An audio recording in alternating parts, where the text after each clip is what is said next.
neskuba Lietuvos komanda. Na, aš vis žiūriu į monitorių, kuris rodo vaizdus iš Bolzano. Italai glebeščiuojasi. Lėja vyriškas atrodo netgi ašaras džiaugsmo matyt, bent jau lygiasias turėtų išspausti. Atremia vokiečiai šią mūsų ataką.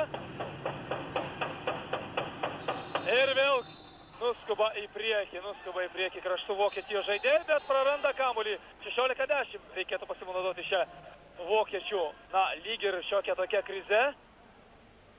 Vėl dar, matys, pernelyg laisvai jie pasijuto.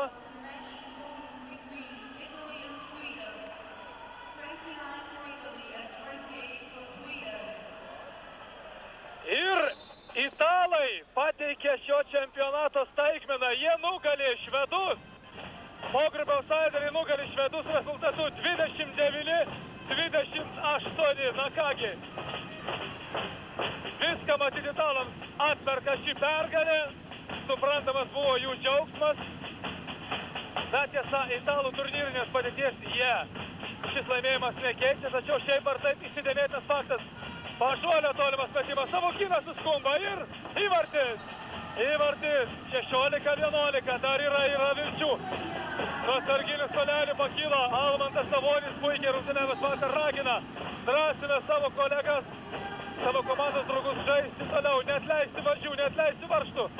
Vokiečiai atrodo truputėlį lyg ir bus apsnūdę, arba vis dėlto mūsiškių suaktyvėjusi gynyba šiek tiek juos ima trikdyti. 16-11 matote savo ekrane. Kuo mažiau pražangų, vokiečiai labai gerai išnaudoja kiekybinės persvaras, o Juliaus Marcinkevičiaus mes jau neturėsime iki rungtynių pabaigos. Atidžiau pradėjo gintis mūsiškiai, Rasikevičius vos neperima kamuolio. Ir vėl 2 minutėm šalinamas iš aikštės mūsų komandos žaidėjas, šį kartą Andrius Salmokas. 16-11, sužaista daugiau negu pusę antrojo kėlinio, 15 minučių 21 sekundė.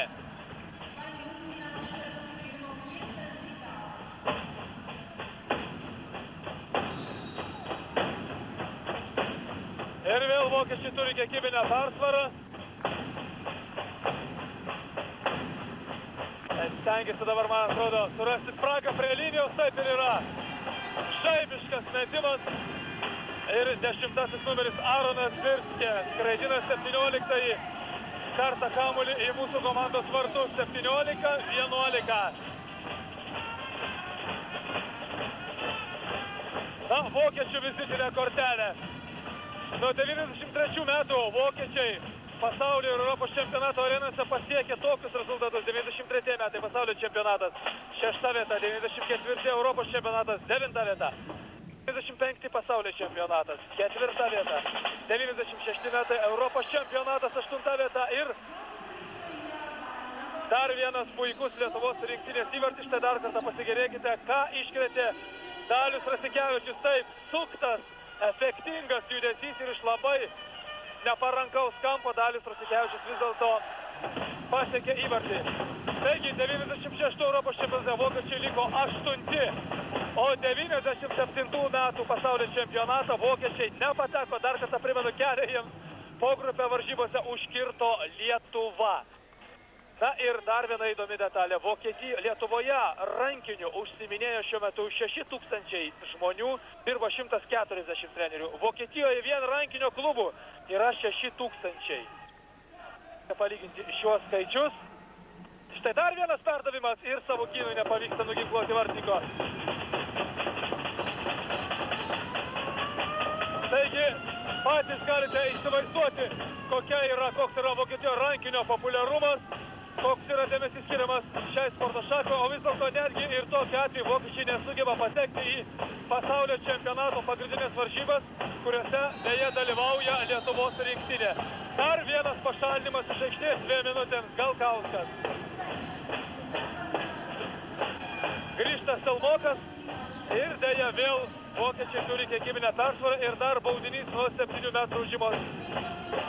Vis dėlto nesugeba sulaikyti galingų vokiečių žaidėjų mūsų vyrai.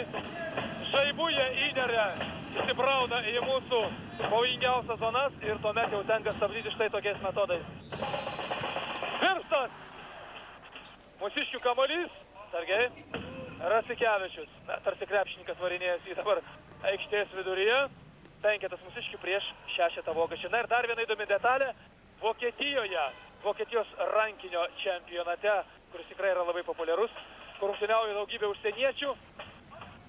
Kiekvienais metais sudaromas 20 geriausių žaidėjų sąrašas ir štai tame 20-tuke nėra nė vieno vokiečio. Yra kroatai, ispanai, jugoslavai, vengrai, o štai vokiečių nėra. Ir nenuostabu, kad Vokietijos rinktinė senokai jau buvo iškovojusi Europos arba pasaulio čempionato medalius.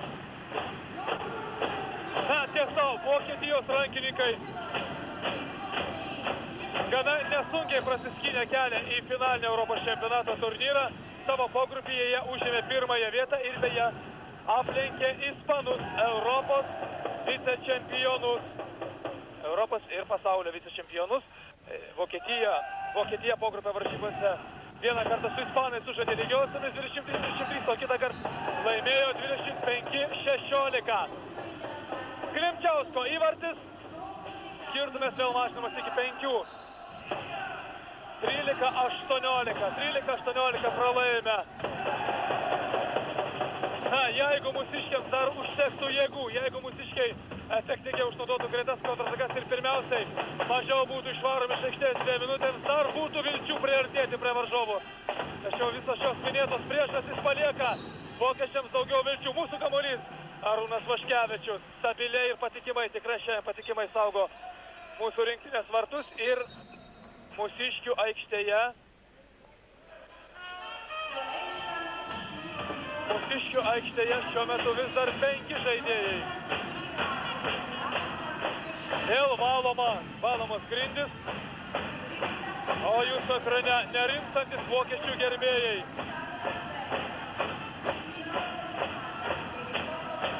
Na, mažesnė čia ši arena negu kad Bolzano sporto rūmai talpina 7,5 tūkstančio žiūrovų. Narano sporto salė, rūmais aš nedrįstu jos vadinti. Narano sporto salėje telpa maždaug apie 3,5-4 tūkstančiai sporto gerbėjų. Yra čia ir mūsų žalia apranga, vienoda apranga vilkinti rankinio gerbėjų grupė, apie 20 žmonių, kurie iš to per pastarąsias 4 dienas gyvena kartu komandos rūpešiais. Prasidėjo 22 kėlinio minutė, 13-18, mūsiškiai atsilieka 5 įvarčių skirtumu. Dar yra vilčių. Svarbu dabar sužaisti drausmingai, išradingai ir svarbiausia apsiginti. Štai tokias klaidas suprantama, tų vilčių nepriartina. Ir žinoma, Vaškevičius, antrą kartą nepavyko, ko norės. Arūnas Vaškevičius ir tai pakankamai šiandien demonstruoja savo meistriškumą. O Lietuvos rinktinė dar kartą baudžiama už aplaidumą puolant.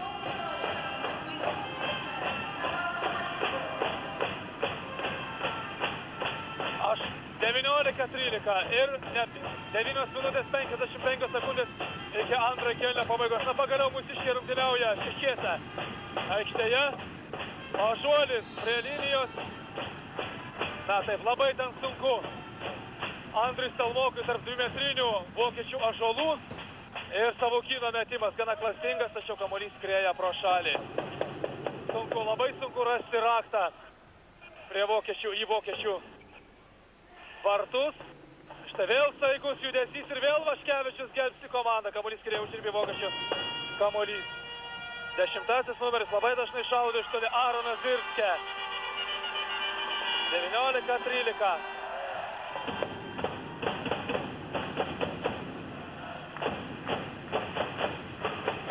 Pozicinė vokiečių ataka, vėl truputėlį mažina jie ritmą. Zirskė. Į kairę Simensui. O štai čia Mauras. Ir atimamas iš vokiečių kamuolys už pasyvų žaidimą. Na, nepavyko vėl surengti greitos kontratakos. Gedvilas Rasikevičiui. Na, mūsiškiai vėl keičiasi. Keičiasi žaidėjai, Galkauskas. Sėdės ant solelio, aikštėn įbėgo Robertas Paužuolis. Na ir vėl neskubus rytmas, o Vokietijos rinktinė po ilgesnės pertraukos aikštelė pasirodė 5 numeris Stefanas Krečmaras. Paužuolis ir vėl nelabai rūpestingai atmestas atgal kamuolys. Savukynas Klimčiauskas. Kėlo kamuolys. Ir mūsiškiai vėl turi teisę kontroliuoti kamuolį. Na, Vokiečių gretose rezultatyviausias žaidžia Aronas Zirskis, įmetasi mūsų vartus 5 įvarčius. Lietuvos komandoje kol kas rezultatyviausias yra Dalius Rasikevičius. Jo sąskaitoje 4 įvarčiai. Savukynas 1 ir baudinys nuo 7 metrų žymos. Taip, Savukynas dabar aiškiai provokavo varžovą ir pavyko dviguba užduotis. Uždirbtas baudinys ir 2 minutėmis aikštėje šalinamas Vokietijos komandos žaidėjas, vienas iš šios rinktinės lyderių Danielis Stepanas. Prie 7 metrų žymos Algis Gedvilas, 3 įvarčiai kol kas jo sąskaitoje. 19-13 pirmąją Vokiečiai. Ir vartininkas dar kartą laimi šią dvikovą. Taip. Kai nesiseka, tai nesiseka. Taip, Vokietijos rinktinės vartininkas Vichersas atrėmė jau antrąjį baudinį nuo 7 metrų žymos. 19-13, šviesantie žėri tie patys skaičiai, o Vokiečiai ima regzti gana greitą ataką, nepaisant to, kad jų aikštėje mažiau. Na, Vaškevičiaus rankų kamuolys atsitrankė skersinį, Arūnas Vaškevičius išsaugo kamuolio, Vokiečiai, štai matote kaip atkakliai atakuoja mūsiškius svetimoje zonoje. Yra Gintautas Galkauskas. Gintautas Galkauskas vėl šiek tiek mažina skirtumą. Gintauto Galkausko tai yra pirmasis įvartis. 19-14. 19-14. 4 įvarčius reikia dar atkovoti. Tačiau turint omeny, kad lieka iki rungtynių pabaigos 6-50 sekundžių, tad tai yra labai sunkus uždavinys, bet dar įvykdomas. Taip, štai taip, kibiau reikia juos stabdyti Vokiečius, štai taip, prie 9 metrų linijos. Nepatenkintas Julius Marcinkevičius, kuris jau nebežais graikų teisėjų veiksmais. Nieko nepadarysi. Ir vėl valomos grindys. Na, labai nervingai prieš tai vyko rungtynės, bent jau pusantro kėlinio tarp Jugoslavijos ir Prancūzijos komandų. Prancūzų gretose vėl rungtyniavo Jacksonas Richardsonas, kuris buvo priverstas 3 rungtynių praleisti dėl traumos. Ir iš karto tai turėjo įtakos prancūzams. Visai kita komanda atrodė, pusantro kėlinio vyko gana apylygė kova, tačiau vis dėlto po to Jugoslavams pavyko atitrūkti, nugalėjo jie 28-22. Pro šalį skrieja Krešmaras šviesas kamuolys. Na ir dar įdomi detalė, vis dėlto Jugoslavija labai krito akis, kad Jugoslavų žaidėjai, ypač pagrindinė sudėti žaidėjai, nelabai klauso trenerio. Na, nėra ko norėti, jie rungtyniauja geriausiuose Vokietijos klubuose, gauna puikius atlyginimus. Na ir buvau liudininkas, kaip Jugoslavai šventė pergalę prieš Lietuvos komandą. Įvartis Gedvilas šventė iki 3 valandos nakties, aidėjo giesmės. Na, jutai, kad Jugoslavai gerokai įšilę, netgi įkaušę ir po to per rungtynes su švedais, su vokiečiais Jugoslavų negalėjai atpažinti. Tačiau šiandien jie galų gale parodė, ko verti ir iškovojo pergalę. 28-20, 15-19. 15-19 mūsų vyrai priartėjo vėl. Na, štai kokiu būdu bando priartėti Aronas Zirskis. Dar lieka 5,5 minutės. Zirskis, 1 tarp 3 ir vėl baudinys nuo 9 metrų linijos.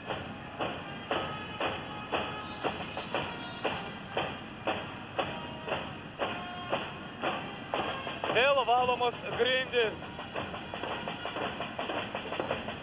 Taip. Vokiečiai į mūsų vartus metė, ir vokiečiai ir lietuviai vienas į kitą vartus metė po lygiai kartu po 38. Lietuviams pavyko surengti 2 rezultatyvias greitas kontratakas iš 4, vokiečiams 5 iš 6. Vokiečiai padarė 7 klaidas, lietuviai 11. Metimai iš arti. Mes metėme iš arti 7 kartus, įmetėme 5 sykius. Vokiečiai iš 14 metimų iš arti pataikė 8. Iš toli mes metėme 18 kartų, pataikėme 6. Vokiečiai iš 15 pataikė 7. Na ir žiūrime vartininkų statistiką. Almantas Savonis atrėmė 10 metimų iš 29, 34%. Jo kolega iš Vokietijos Vichersas atrėmė 11 metimų iš 26, 42%. Tikrai abiejų komandų vartininkai rungtyniauja patikimai. Vokiečiai dėmesio tęsia savo pozicinę ataką. Stefanas, Zirskė, Simensas. Zirskė, vėl vienas braunasi ir įvartis neįskaitomas, vėl vokiečiam reikia kartuoti ataką. Mūsiškiai atrodo suranda priešnuodžių prieš Zirskę, prieš Stefaną ir perima kamuolį. Perima mūsiškiai kamuolį, greita kontrataka, oi. Kamuolys atsitrenkė į Savukyno korį, vėl atitenka vokiečiams. Ir čia jau nieko negalėjai padaryti. 17 numeris Heikas Kareras, 20-15.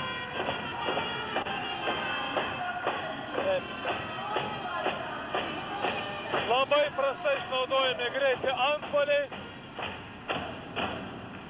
Ir vėl skirtumas 5 įvarčiai, o galėjo būti 3. Vilčių būtų sužybę kur kas daugiau. Savukynas, Klimčiauskas, neskubi mūsiški pozicinę ataką vėl stengiamasi išblaškyti varžovus. Čia ginasi sistema 5-1, Krečmaras šokinėja prie 9 metrų linijos. Na štai Pažuolis, baudinys nuo 7 metrų išmesti. Tai Pažuolis dabar vykusiai susiorientavo situaciją. Gintaras Savukynas vėl stojasi prie 7 metrų žymos. Na, pavyks dabar jam nuginkluoti varžovo vartininkas. Iki per pirmąjį kėlinį dvikovą laimėjo Vichersas. Įvartis. 16-20. Ir 3 minutės 45 sekundės lieka iki rungtynių pabaigos. Įdomus kadras, ar ne?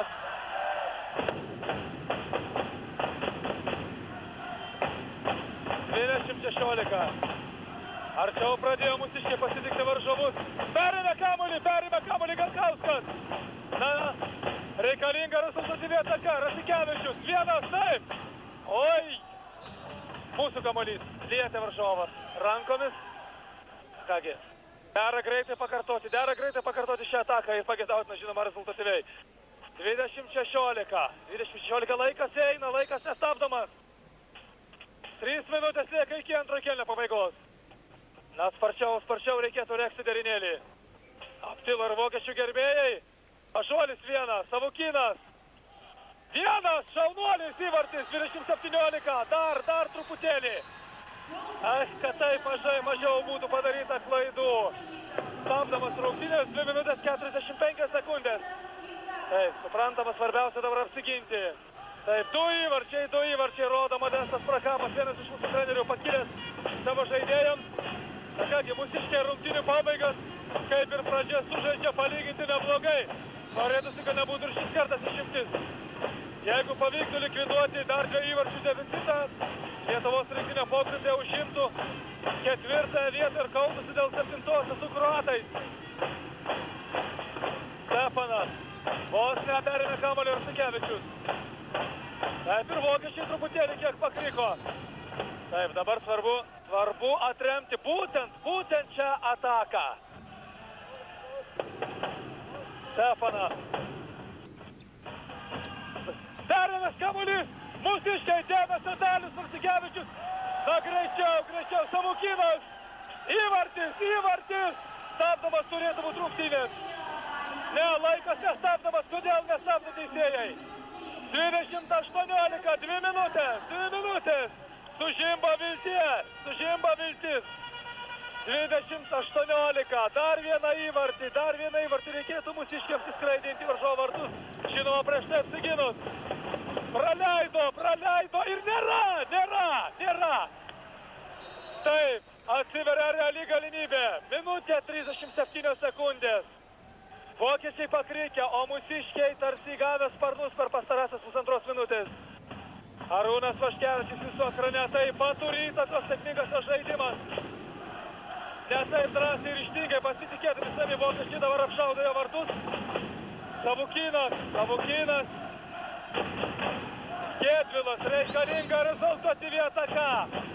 Prasidės tuoj paskutinė šių rungtynių minutė. Pažuolis, kas imsis iniciatyvos, kas bus drąsiausias? Gedvilas Baudinys nuo 9 metrų linijos. Baudinys nuo 9 metrų linijos. Dramatiškiausios rungtynių akimirkos. Šuolis. Ai. Pavyko vokiečiams. 50 sekundžių. Na, taip, ką gali reikšti vienutėlis įvartis?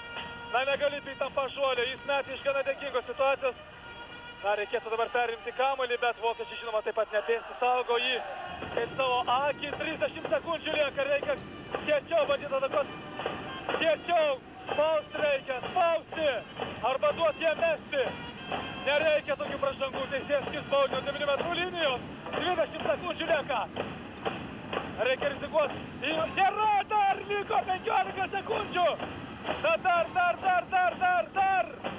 Savukinas, 10 sekundžių vienas, Baudinys, greičiau, 5-4, viskas. Dar bus Baudinys, viskas, taip. Baudinys nuo 9 metrų linijos, rungtynių laikas pasibaigė, bet dar mūsiškiai turi galimybę, labai tiesa menka. Dar turi teisę metimui. Taip, na dėmesio.